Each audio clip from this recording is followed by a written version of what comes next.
তোমার আমার যখন প্রেম হয়, ইসরায়েল তখন ইরান দ্বারা আহত, আর আমি তোমার হাসিতে।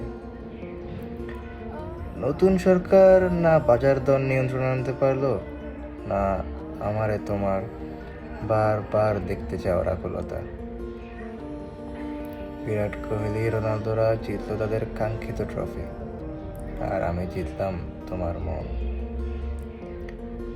গাজাবাসীদের জন্য আমার দোয়া ছিল শুরু থেকেই, মোনাজাতে নতুন যুক্ত হইল তোমারে আমার কাছে পাওয়ার সকল ফন্দি ফিকির। টিএসসিতে চাবেরির টেস্ট বদলাইলো, বৃষ্টি আইলো, ফুল কিনলাম লজ্জা পায়া। তোমার হাসি আমারে প্রতিদিন নিয়ম মাফিক একবার কইরা খুন করলো, তবে না তোমার বিচার হইল, না নেতানিয়াহুর।